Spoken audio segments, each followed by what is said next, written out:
Hello, everybody, all my screamers. Welcome to This Is It TV.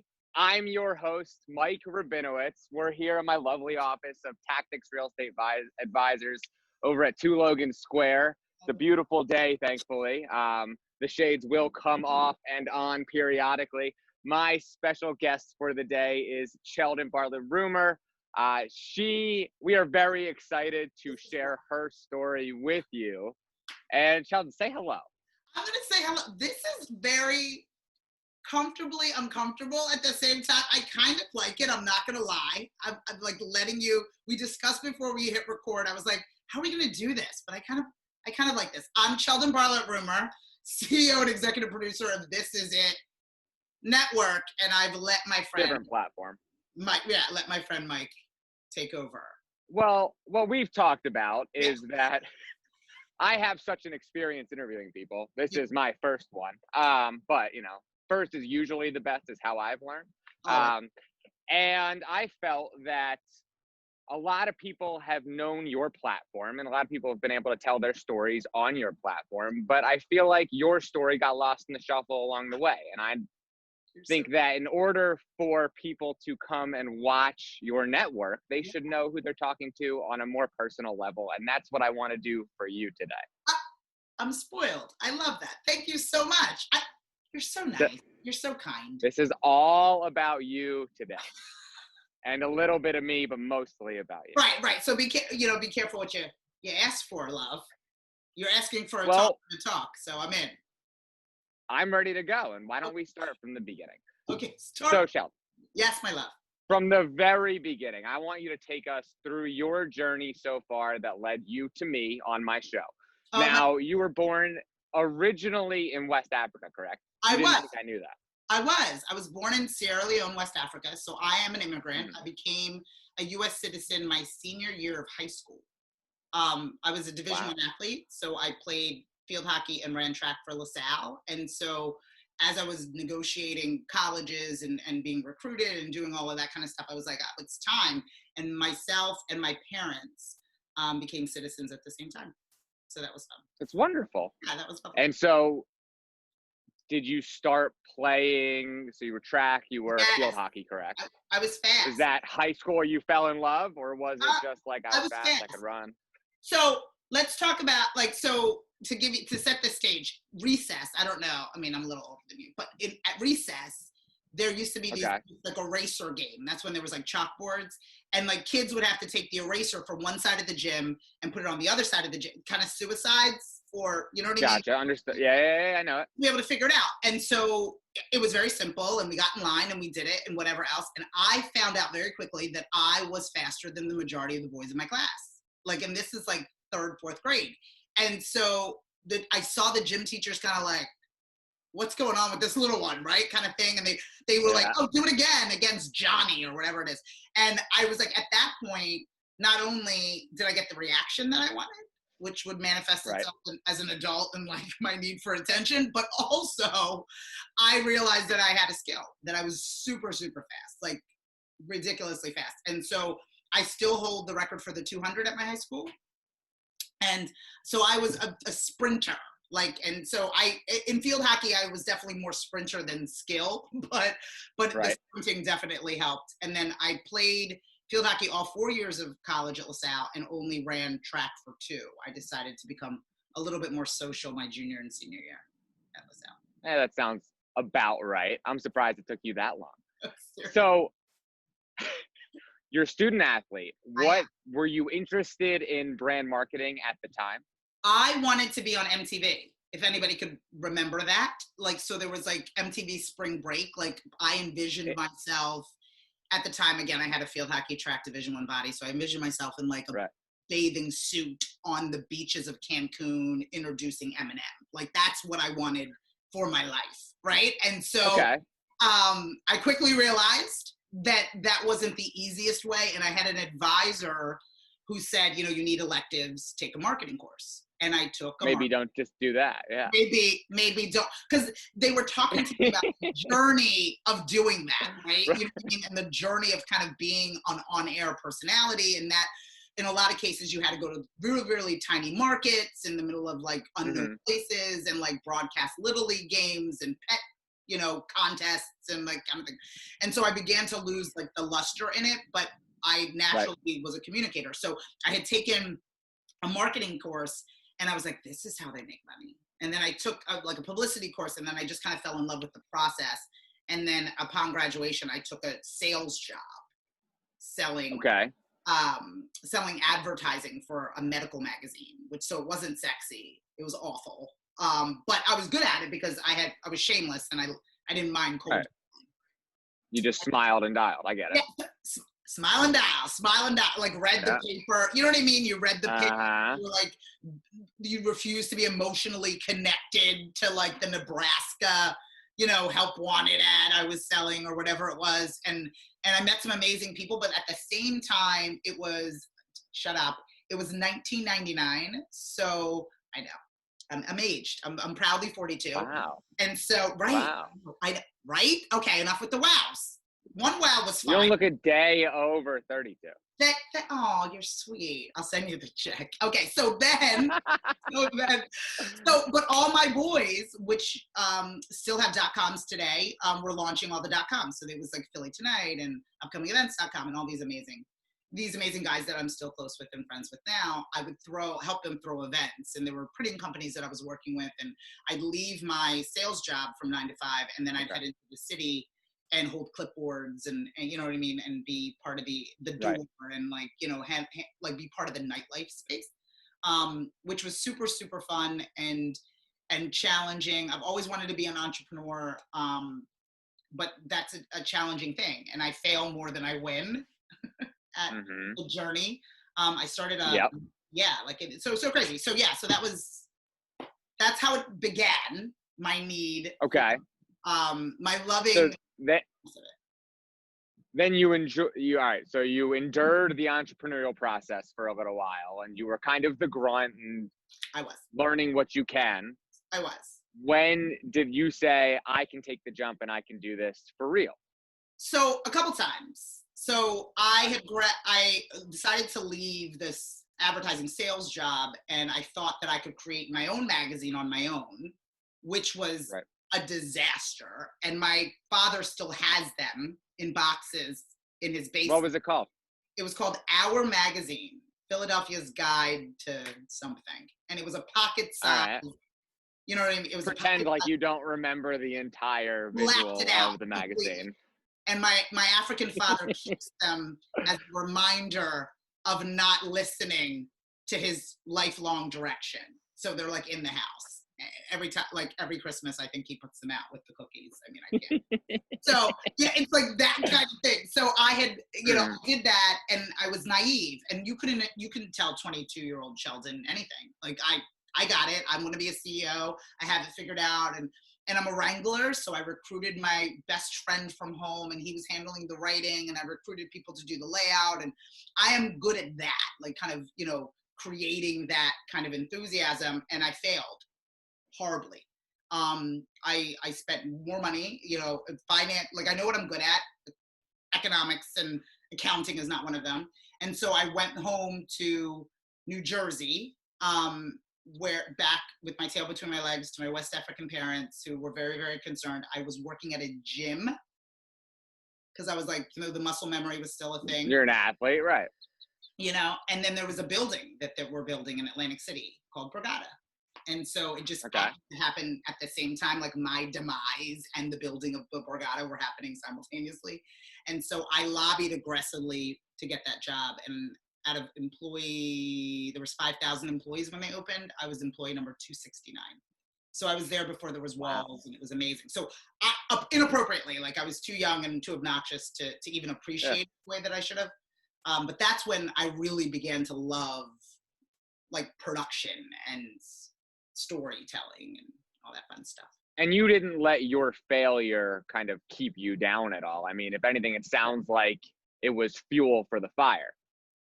Yeah, I think that, as an athlete, like you lose.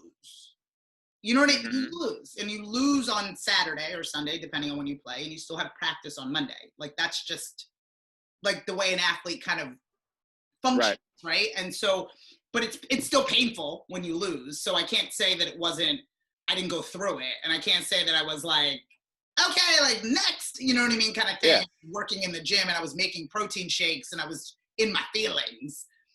It was Until like my get mom, up and right. Until my mom was like, "They're building this building. Get up, figure out how you can work in this building." And I was like, "Okay," because your confidence is broken at that point. And so I have a lot of those. I have a lot of those. In this journey, I have a lot of those valleys. well, and I feel like, and correct me if I'm wrong, but each valley, as long as the valley doesn't kill you, you Right. take valuable lessons from it. And then the next time it's either not so bad, or not to take that approach because Yeah. that didn't work, or what's important to focus on. It's Yeah. a huge if, because sometimes you get stuck in a valley for entirely too long. Right. Entirely too long. And I think I'm just kind of I've said before, I'm a kind of a prisoner to this entrepreneurial.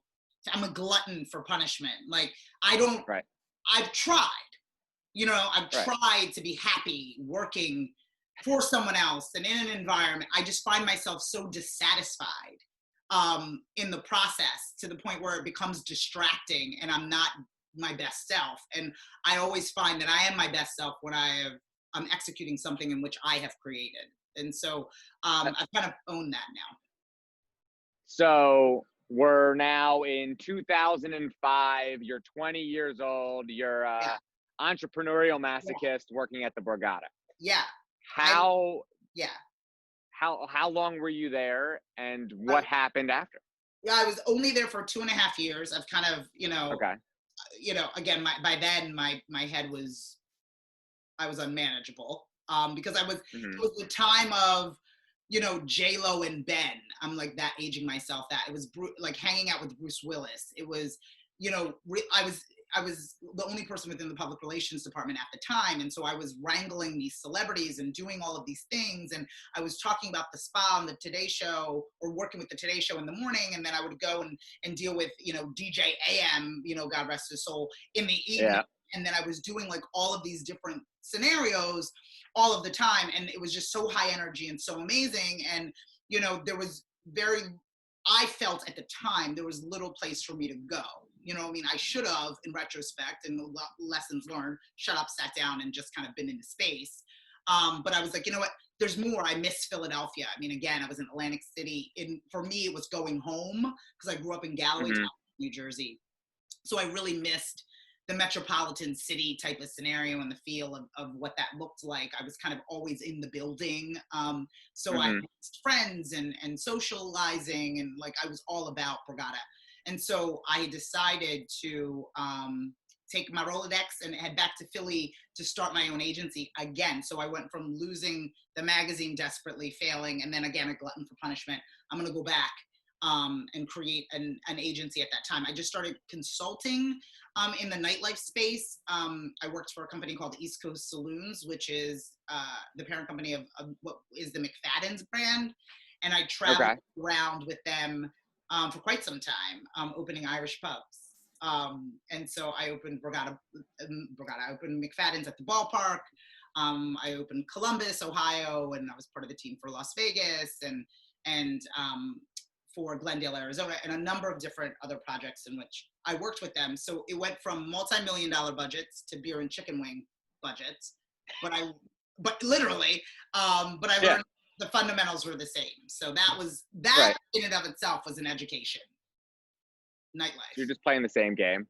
I believe that, and that's a totally different lifestyle. I mean, you talk about not wanting to work a 9-to-5 job for anybody. You're working a different kind of 9-to-5. A different kind of 9-to-5, and it was just, but that Hmm. was in that adrenaline space again. Like both Borgata and McFadden, like that was adrenaline. It was, and that was also the power of what I learned in the .com space. It was like you invite people and they show up, and Yeah. really appreciating what the commitment to your community is when they do that. Like you invite somebody to your party, they have to accept the invitation, they have to figure out who else is coming, they have to get dressed, get in the car, pay to park, walk in line. You know what I mean? There's such a huge commitment, and I have a huge appreciation for driving bodies to something, which is, why this time is a little difficult for me. But driving bodies to something is just something that I really appreciate. And there's a power in that, you know. Okay. So you've kind of decided, you've built your platform in your head, I suppose. And it doesn't sound, you know what you like. You're Yeah. starting to get a better feel for Yeah. how to accomplish Yeah. something. Why this is it? How did Yeah. this platform come to life? Right. So after the McFadden's experience, I decided to, you know, expand on the types of clients that I was working with. And I was really gravitated towards, just so happened, women-owned businesses, and they tolerated with me. They had the budget that made sense. Like, it all kind of worked out. And what I found is that that group of people, at least in my experience, female entrepreneurs, had what I call a whisper. They refused. They had these amazing ideas: the watch, the necklace, the jewelry, the cupcakes, whatever it is. And then you would ask them to share it. Like, tell me what you do, and they could not part their lips to share it. Like, I'm an overly enthusiastic person, and I have no problems sharing and telling stories. And I found it really interesting that these people who dedicated their lives to something, like remortgaged houses, didn't see family, when asked, what do you do, could not share it. I found that so crazy. And what we were doing is we were helping them market their businesses. So we would get them on Fox Good Day and the Today Show and all of those things. And then I was petrified, sweating, being like, Emily's not going to be able to say where she's located. She's not going to be able to say, that she talk about her grandmother's recipe. She's not going to be able to do it because she doesn't have the confidence. And so, going back to my LaSalle experiences and wanting to be on television, I pulled out a dusty camera and started recording my clients and getting them comfortable being uncomfortable and interviewing them as practice, not as a platform or as a show. Right. And then it just ended up being awesome. They loved it. They felt comfortable. I was lit on fire. I felt like, oh my goodness, this is my thing. And I just slowly but surely built it to what it is today. So yeah. That's amazing. And so how long has This Is It been operating? Wow. So it's been around since 2014, which is kind of crazy. When it first originally started, I would go to an opening of a tin can and I would talk to whoever. I could care less. I was on bicycles and eating ice cream and making cake and doing all sorts of crazy stuff. And though it was awesome, I would meet with people like yourself and they'd be like, what is your show about? And I couldn't even answer. Like, I couldn't figure it out. Right. And so until I came upon the Scream Your Dream message, until I determined why I was doing what I was doing, to give people a voice, to provide confidence in that way. And hey, Cheldin, who are you speaking to? Well, I think that as I see it, the group of people who really need this are my fellow female entrepreneurs. When I began to really narrow in on it, my life changed. Like, as opposed to just telling stories for the sake of telling stories, the minute I was like, okay, who am I talking to and what do I want the viewer to receive and the guest to receive? Once I narrowed that in and encouraged people to scream their dream, it's just been purposeful. You know. That, I think purposeful is probably the perfect word to use. And that's how it sounds like you've narrowed down what you love, and you love to build people up and you love to watch them grow, and you give them the platform, the opportunity to do that. Yeah. And you highlight their brand, them as a human being, their message, maybe when they haven't been able to do so themselves in the past. Yeah. And that seems like a really lasting effect. And that's why, This Is a TV is so important. Oh, so let me ask you one last question. Yes. As far on your business. Yes. You tell everybody to scream their dream. Yes. So what is your dream? Oh my gosh. My dream is to secure This Is It Network as more of a national platform and give it a global stage if and when possible. And I really want to be able to tell stories, entrepreneurial, beautiful stories in every state throughout this country. So we have this Screamer program in which we find ambassadors and bloggers in every state throughout the country, and ideally globally when appropriate, and allowing for us to build our community from the ground up. Because I think that that's where the most influential stories are. And so my dream is to be a platform where we really highlight this entrepreneurial spirit. And that's not necessarily somebody who just owns their own business. I think that there's those go-getters, the people who start nonprofits, the people who are moving up the ladder aggressively, the housewife that runs her home like a boss. Like there are these people in our world that have this entrepreneurial spirit, that are self-motivated, that are, you know, really ambitious within their own right and self-driven.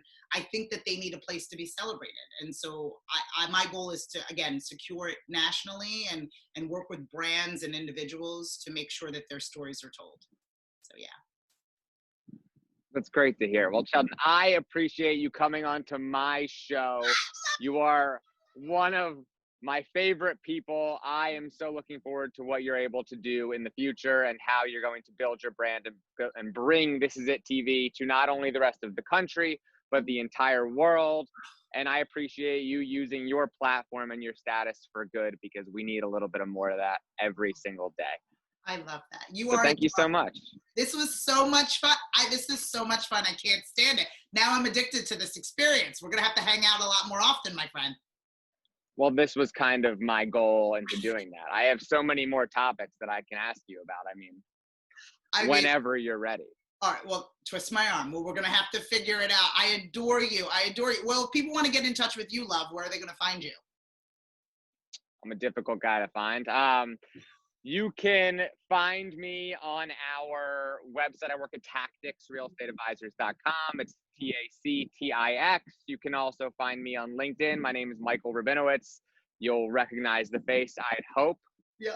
Or, you know, as a shameless plug, you can find me at givadelphia.com. That is a local nonprofit in the city that myself and a number of other young professionals founded to connect young professionals to local nonprofits that need to be propped up, that need the marketing and they need the advertising and they need the funding. And so that's what we do on the side. And now I'm a co-host. And for my next trick, I haven't decided yet, but I'll keep you apprised. Oh, please, please keep me apprised. His organization is absolutely wonderful. I'm going to share the links and all that fun stuff when I share this, because it's awesome. And, you know, I want you, I can't wait till next time, friend. I can't wait. Thank you. All right. Bye, guys. Bye, everybody.